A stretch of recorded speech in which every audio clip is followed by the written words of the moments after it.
Welcome students, class 6th social science, and today our subject civics, and today we will start our chapter 3 what is government। आपने government word जो है news में बहुत बार सुना होगा कि गवर्नमेंट ये काम कर रही है, गवर्नमेंट ये रूल निकाल रही है, या फिर गवर्नमेंट ने इस तरीके का कोई आदेश दे दिया है इस तरीके से। So you must have heard the word government mention several times. And अब हम इस चैप्टर में यही डिस्कस करेंगे कि गवर्नमेंट क्या होती है और जो गवर्नमेंट रूल्स निकालती है वो किस किस के लिए निकालती है, गवर्नमेंट हमारे लिए क्या क्या काम करती है, इस तरीके से। So every country needs a government to make decision and get things done. तो हर कंट्री को गवर्नमेंट चाहिए होती है डिसीजन लेने के लिए, बाकी जो चीज़ें डन करनी होती उनके लिए। And they can be decisions about where to build roads, कहाँ रोड बनाने हैं, स्कूल्स बनाने के लिए, ये सारे काम कौन करता है? गवर्नमेंट करती है। और अगर कोई चीज़ के प्राइस रिड्यूस हो रहे हैं, इंक्रीज़ हो रहे हैं, वो चीज़ भी गवर्नमेंट के ऊपर होती है। And government also takes action on many social issues.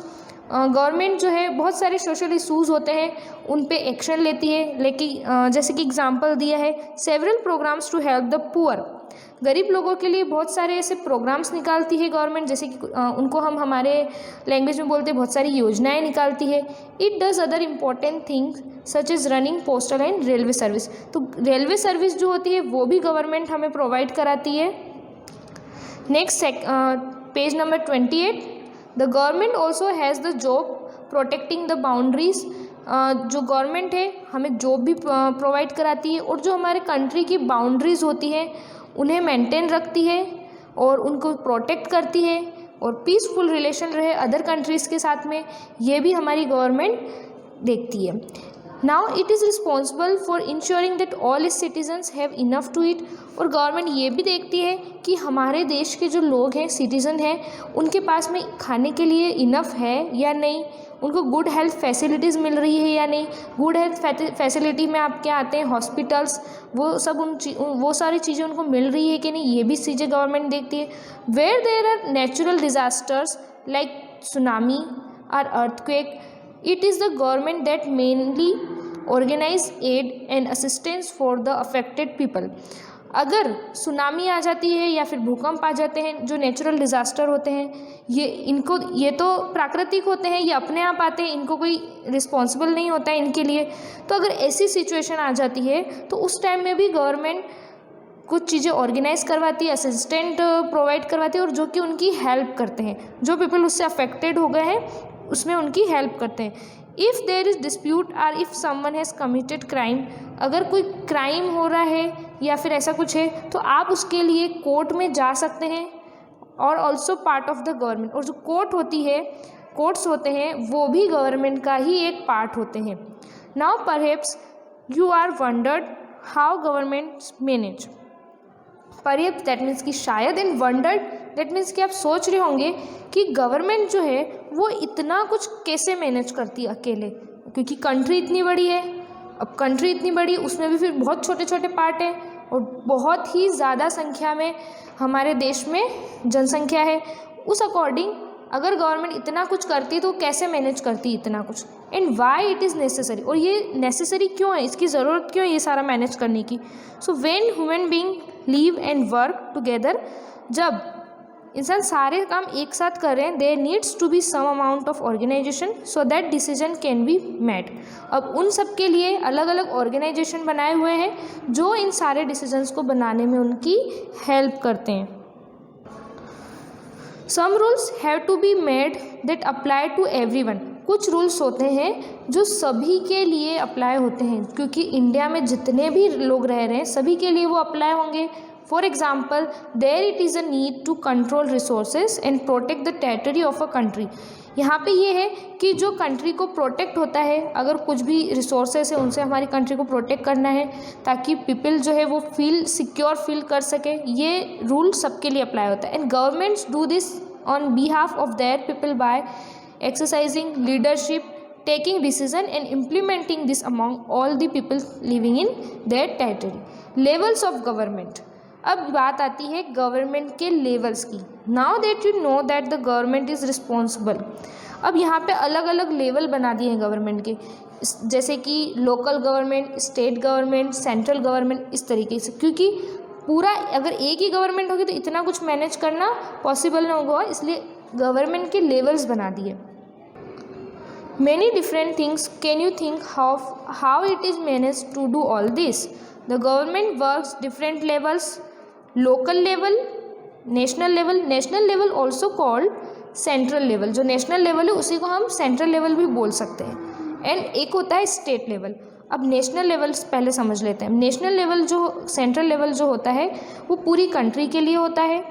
State level जो होता है वो सिर्फ स्टेट के लिए काम करता है, जैसे कि जो स्टेट होते हैं हमारे मध्य प्रदेश, राजस्थान, आंध्र प्रदेश, केरल, इस तरीके से जो स्टेट होते हैं उसके लिए स्टेट लेवल गवर्नमेंट बनाई जाती है। फिर बात आती है लोकल लेवल की, तो लोकल लेवल गवर्नमेंट काम करती है जो स्टेट के अंदर हमारे सिटीज़ होते हैं बड़े बड़े, उनके लिए काम करती है। तो ये हो जाता है 3 types of government level. National, उसी को हम बोलते हैं central level, state level and local level. Now Haryana और Assam and the national level relates to the entire country. See in this book you will read about how local government functions and when you go into the next few classes। अब ये देखो एक map दिया है जिसमें आपको India political map है ये आपका, इसमें आपको सारे हमारा जो इंडिया है वो दिया है और उसमें सारे स्टेट आपको दिए हैं। ये आप देखना कि हमारे इंडिया में कौन कौन से स्टेट है, कहाँ है, जैसे कि जो सेंटर में हमारा मध्य प्रदेश है, फिर इधर गुजरात है। तो ये सब आप रीड करना, उससे आपको नॉलेज मिलेगा कि कौन सा स्टेट कहाँ आता है। अब पेज नंबर 29 पे जो मैप था उसमें आपको इंडिया पॉलिटिकल मैप दिया हुआ था, उसमें इंडिया के सारे स्टेट दिए हुए थे। अब यहाँ पे स्टेट भी दिए हुए हैं और स्टेट के अंदर कौन कौन से जो सिटीज़ है वो आते हैं वो भी दिए हुए हैं। आप अच्छे से आराम से बैठ के अपनी बुक से रीड कर सकते हैं, इनको देख सकते हैं कि कौन कौन से सिटीज़ हैं इंडिया में, ठीक है। और यहाँ पे आपको पूरा मैप दिया हुआ है। Now page number 31, laws and the government. Laws मतलब नियम, जो गवर्नमेंट नियम बनाती है वो, और नियम कौन बनाता है? गवर्नमेंट। अगर आपसे क्वेश्चन पूछा जाए कि लॉज कौन बनाते हैं तो government. The government makes laws and everyone, सबके लिए बनाती है। Who lives in the country, जो भी हमारी कंट्री में रह रहा है उसके सबके लिए वो नियम बनते हैं। This is the only way governments can function, just like the government has the power to make decision. और गवर्नमेंट के पास में ये पावर होती है कि वो ये सारे रूल्स बनाती है, क्योंकि government enforce the decision। for example there is a law that says that all person driving a motor vehicle। अब एक रूल है, जैसे कि देखते हैं यहाँ पे एग्जाम्पल में दिया है कि there is a law that says that all persons driving a motor vehicle must have a license। यहाँ पे ये रूल है कि अगर कोई भी मोटर व्हीकल ड्राइव कर रहा है तो उसके पास लाइसेंस होना ज़रूरी है, मस्ट है। Any person catch driving a vehicle without a licence, अगर कोई विदाउट लाइसेंस ड्राइव करता है either be jailed or fined a large sum of money। अगर वो बिना लाइसेंस के ड्राइव करता है तो उसको जेल हो सकती है या फिर उसको बहुत ज़्यादा अमाउंट में फ़ाइन पे करना होता है। Without this laws the government powers to make decision is not of much use. इसलिए ये रूल्स बनाए जाते हैं ताकि इनका कोई मिसयूज़ ना कर सके। Now in addition to any action that governments can take, there are also step that people can take if they feel they particular laws is not being followed. अगर ऐसी कंडीशन आ जाती है कि अगर कोई पीपल है जो इनको फॉलो नहीं कर रहा है, या if a person feels, for example से देखेंगे ताकि ये चीज़ समझ में आ जाए। That they were not hired for a job. अगर गवर्नमेंट जॉब हायर नहीं कर रही है, जो लोग हैं उनको जॉब नहीं मिल रही है because of their religion or caste. अगर किस बेस पे नहीं मिल रही है? उनके रिलीजन के बेस पे, कास्ट के बेस पे, या फिर वो गरीब है इसलिए, या फिर उनका जो वो लड़का है या लड़की है, he or she may approach the court and claim. अगर इन सारी बेसिस पे अगर उसको जॉब नहीं मिल रही, अगर कोई भेदभाव होता है तो वो कोर्ट में जाकर क्लेम कर सकते हैं कि law is not being followed, क्योंकि ये रूल गलत है, ये हमसे फॉलो नहीं होगा। The court can then give orders about what should be done. फिर कोर्ट ऑर्डर देती है कि इस केस में क्या हो सकता है। Now the types of government, who gives the government this power. अब ये जो पावर है रूल्स बनाने की गवर्नमेंट के पास, ये कौन देता है उन्हें? ठीक है। The answer to this question depends on the type of government. अब ये जो क्वेश्चन है ये डिपेंड करता है कि किस टाइप की गवर्नमेंट है उस कंट्री में। There is in a country in a democracy, अगर आपकी कंट्री में डेमोक्रेसी गवर्नमेंट, अब डेमोक्रेसी गवर्नमेंट क्या होता है ये देखना होगा। It is the people who give the government this power. Democracy government वो होती है जहाँ पे उस कंट्री में रहने वाले लोग उसको ये गवर्नमेंट को पावर देते हैं, वो होती है डेमोक्रेसी। कैसे? They do this through elections in which they vote for a particular person and elect them. Election होते हैं और जिसको सबसे ज़्यादा वोट मिलते हैं वही पर्सन, पर्टिकुलर पर्सन होता है जो हम चुनते हैं या हम उसको इलेक्ट करते हैं, वो पर्सन फिर उस पर्सन की हमारी गवर्नमेंट बनती है।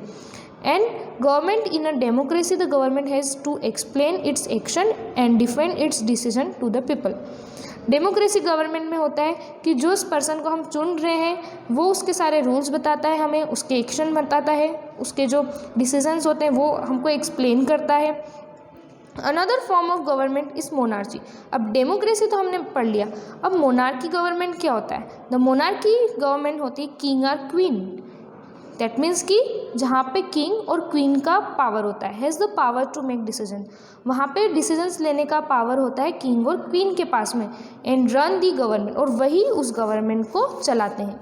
द मोनार्की में have a small group of people discuss matter with, वहाँ पे स्मॉल ग्रुप होता है बट द फाइनल डिसीजन जो होता है वो मोनार्क के पास में ही होता है। दैट मीन्स कि जो किंग और क्वीन है उनके पास में। Unlike in a democracy kings and queen do not have to explain their action. और डेमोक्रेसी में जो पर्सन होता है वो उसके प्लान और एक्शंस को एक्सप्लेन करता है, बट मोनार्की में ऐसा नहीं होता है कि वो उनके जो डिसीजंस ले रहे हैं उनको एक्सप्लेन करेंगे।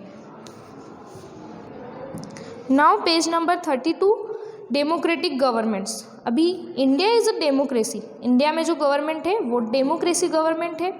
This achievement is the result of a long and eventual struggle of the Indians people. हमारे इंडिया में जो डेमोक्रेसी गवर्नमेंट आई है इसके लिए हमने बहुत स्ट्रगल किया है, उसके बाद में हमारे इंडिया में डेमोक्रेसी गवर्नमेंट आई है। कैसे किया? क्योंकि हमारा देश आज़ाद हुआ उसके बाद में हमारे इंडिया में डेमोक्रेसी गवर्नमेंट आई है। Now where people have also struggled to have democracies, you now know that the main features of a democracy is that the people have the power to elect their leaders। यहाँ पे इस democracy government में ये होता है कि जो country में पीपल हैं उनको ये पावर होती है कि वो उसके लीडर को इलेक्ट कर सकते हैं, चुन सकते हैं। So in a sense a democracy is ruled by the people. अगर पूछा जाए कि व्हाट इज़ डेमोक्रेसी, तो हम शॉर्ट में बता सकते हैं कि democracy is a rule by the people. The basic idea is that people rule themselves by participating in the making of this rules. और हमारे इस डेमोक्रेसी गवर्नमेंट में गवर्नमेंट जो रूल्स बना रही है उसमें जो पीपल है वो भी पार्टिसिपेट कर सकते हैं। Democratic government in our times are usually referred to as representative democracy. Democracy government को हम रिप्रेजेंटेटिव डेमोक्रेसी भी कह सकते हैं। कैसे? क्योंकि जो पीपल है वो उसको इलेक्ट कर रहे हैं, उसको रिप्रेजेंट कर रहे हैं लीडर को, इसलिए इसको हम बोल सकते हैं representative democracy. In representative democracy people do not participate directly but instead choose there representatives through an election process. Directly हम पार्टिसिपेट तो नहीं कर सकते उन डिसीजंस में, बट जो हमारा लीडर हम चुन रहे हैं उसके थ्रू हम वो पार्टिसिपेट कर सकते हैं। This representative meet and make. अब हम पेज नंबर 33 बाद में डिस्कस करेंगे, पहले हम यहाँ पे जो ये आपको बॉक्स दिया है इसको डिस्कस कर लेते हैं। यहाँ पे आपको दिख रहा होगा लिखा है votes for women. Now where in the world have governments really shared power. क्या था? जो फर्स्ट वर्ल्ड वॉर हुआ था उसके पहले वुमेन्स को वोट्स देने का राइट नहीं था, लेकिन क्या हुआ कि जब फर्स्ट वर्ल्ड वॉर हुआ तो उस समय पे से जो सारे मेन थे वो वॉर में चले गए, अब बची थी वुमेन्स, तो वुमेन्स ने ही सारा कुछ संभाला। तो उस वे से उनको पता चला कि वुमेन्स भी सारे काम कर सकती है, बहुत सारी स्ट्रेंथ है उनमें। तो ये चीज़ हुई कि उनको लगा कि वुमेन्स को भी राइट टू वोट होना चाहिए। बट ये राइट टू वोट उन्हें मिला कैसे?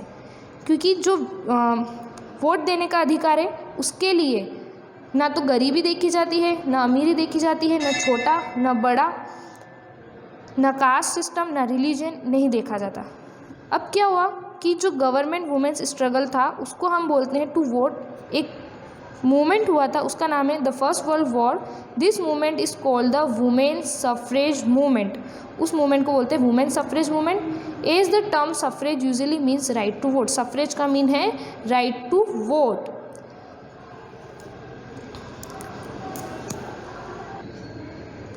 Now the suffragists demanded the right to vote for all women and to get their demands। यहाँ पे जो डिमांड हुई उसके ऊपर अमेरिकन वुमेन जो थे got the right to vote. American women को राइट टू वोट मिला in 1920 while women in the UK got to vote on the same terms as men some years later in 1928। Now page number 33। अब ये जो picture दिया है voting in a rural area, a marks is put on the finger. अब यहाँ पे आप देखो फिंगर्स पे कुछ मार्क कर रहे हैं। Make sure that a person cast only one vote. यहाँ पे ये इंश्योर हो रहा है कि यहाँ पे सिर्फ एक बार ही वोट कर सकते हैं जो ये पर्सन वोट कर रहे हैं वो। Now decisions for the entire population, page number 33 पे हम वापस से कंटिन्यू कर रहे हैं इसको, कि जो रिप्रेजेंटेटिव होता है वो उसी पॉपुलेशन का होता है जहाँ पे हम रह रहे होते हैं। And this days a government can not call itself democratic unless it allows what is known as universal adult franchise. यहाँ पे ये हो रहा है कि यूनिवर्सल एडल्ट फ्रेंचाइज का ये होता है कि जो 18+ होते हैं एज, जिसकी जो एज होती है वो 18+ होती है, तो उसको अपने आप ही राइट टू वोट मिल जाता है। ऐसा नहीं कि अगर वो गरीब है तो उसको नहीं मिलेगा, अगर वो रिच है तो उनको मिलेगा, ऐसा कुछ नहीं। या फिर कास्ट सिस्टम से भी नहीं होता है। कंट्री में रहने वाले जो भी हैं अगर उनकी 18+ एज है तो उनको राइट टू वोट मिलेगा, और इसी को हम बोलते हैं known as universal adult franchise. But it was not always like this। Can you believe that there was a time when government did not allow women and the poor। अगर कभी ऐसा हो कि गवर्नमेंट वुमेन को provide नहीं कर रही है, पार्टिसिपेट नहीं करने दे रही है, अगर कोई पुअर है तो उसको पार्टिसिपेट नहीं करने दे रही इलेक्शन में, क्या ऐसा हो सकता है? In their earliest forms governments allowed only men. पुराने टाइम में ये होता था कि सिर्फ मेन को ही अलाउड था, who own property and were educated, और वो भी किसको? जिसके पास प्रॉपर्टी है और जो एजुकेटेड है, टू वोट, उसको वोट देने का राइट था। This mean that women, the poor, the propertyless and the uneducated were not allowed. यहाँ पे ये इसका मतलब ये हुआ कि वुमेन को और जिनके पास प्रॉपर्टी नहीं है और जो एजुकेटेड नहीं है उनको vote to the right to vote नहीं था। The country was govern by the rules and regulation that this few man made. Now in India before independence, जब इंडिया इंडिपेंडेंट नहीं था उसके पहले only small minority was allowed to vote. बहुत छोटी minority में लोग थे जिनको वोट देने का राइट था। And they therefore came together and determine the fate of the majority several people including Gandhi ji were shocked. Gandhi ji इस बात को नहीं मानते थे कि उनको ये अनफेयर लगता था कि अगर ऐसा है तो कुछ लोग पार्टिसिपेटेड क्यों नहीं कर सकते, participate, and demanded that all adults have the right to vote. उन्हें ये लगता है कि सभी के पास राइट टू वोट होना चाहिए, and this is known as universal adult franchise. Writing in the journal Young India in 1931 Gandhi ji सेड, और गांधी जी ने ये बात कब कही है? 1931 में उनकी इस बुक में। I can not possible bear the idea that a man who has got wealth should have the vote. वो ये कहते हैं कि अगर किसी के पास संपत्ति है या धन है तो उसे वोट देने का अधिकार है। But that a man who has got character but no wealth or literary should have no vote. Or that a man who works honestly by the sweat of his brow day in and day. Gandhi ji ये कहते हैं कि अगर किसी के पास संपत्ति है तो उसे वोट देने का अधिकार है, और अगर किसी के पास में ऑनेस्टी है तो उसको नहीं है। ऐसा नहीं होना चाहिए, जिसके जो ऑनेस्ट पर्सन है उसे वोट देने का अधिकार होना ही चाहिए। Should not have the vote for the crime of being a poor man, और पुअर मैन को भी ये अधिकार होने चाहिए। Now here your chapter 3 completed of civics.